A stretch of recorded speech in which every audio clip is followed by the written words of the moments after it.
I love that. What a great picture. Two of my favorite words are safety and support. And we could probably talk hours about each of that. But when you said how you prayed through with three people, having that feeling that someone's got my back, to me, that's the picture of excuse me, of support. And safety to me is that regulated nervous system. That's the inside safety. I mean, safety can be so many things. Safety from, if I'm in a dangerous situation, safety might be getting away from the danger.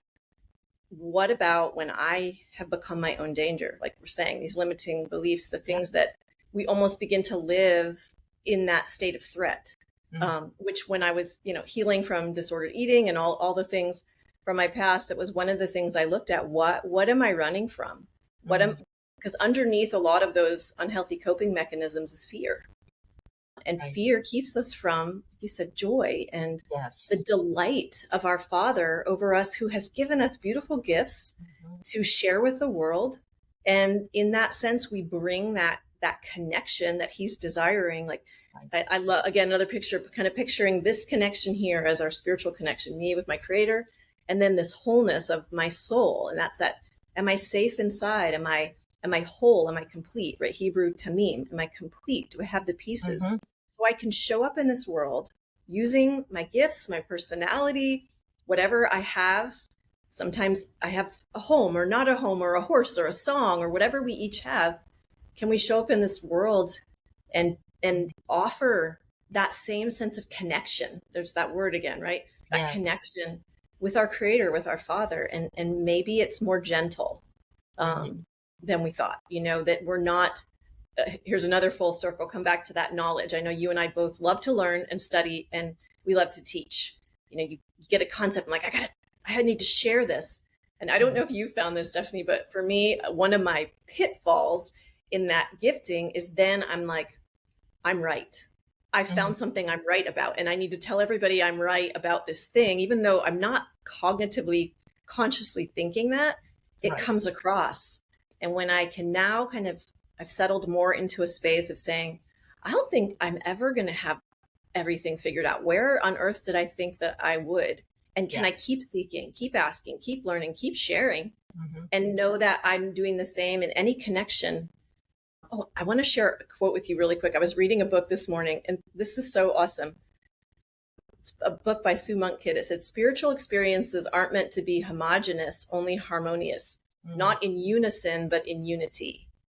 And I love that, because I thought, how many times have I tried to make my spiritual experience, or where I'm at currently? We've come through all the different ways of learning, doctrines, practices, and we sometimes think right where we are, okay, I've got it now. I've got it. Yeah. And then everyone else needs to come in line. Again, not that we're consciously thinking this, but that comes out to think maybe it's more like an orchestra where I'm playing the clarinet and you're playing the flute and someone else is beating on the drum in the back. And if we all have our eyes on the conductor, we're going to play a beautiful song. We're not all playing the same part at the same time. It all doesn't sound the same. Right. It doesn't look the same. But you had mentioned, when I saw you in another podcast, you actually, you kind of danced around what you said there. You talked about our fruits. And when we first come to the knowledge of something, whether it's for both of us at one point in our life, we realize we need to keep the Sabbath the way God intended, the way Jesus did. We need to keep the feast the way Jesus did. And when you start talking about that, we haven't given the Lord a chance to really ripen us and make us sweet. So our fruit can be a little bitter to somebody who's hearing this, because we haven't grown enough in that area of our life to be sweet and attractive. Beautiful, even as Eve said, it's beautiful fruit. It looks great. And, but yet we have to get to that point that it comes out sweet, it comes out loving and caring and not judgmental. Like, I have found the answers and you have not. Right. So I'm sure you've seen too, where we could record this today and then a year from now record, and we could have one from a year past and we would compare them and think, oh, wow, did I say that? Now I've grown, and I come to the place where I hope a year from now I would look back on this and say, oh wow, that was cool, but I've grown. If I'm not growing and changing, then I don't think I'm alive.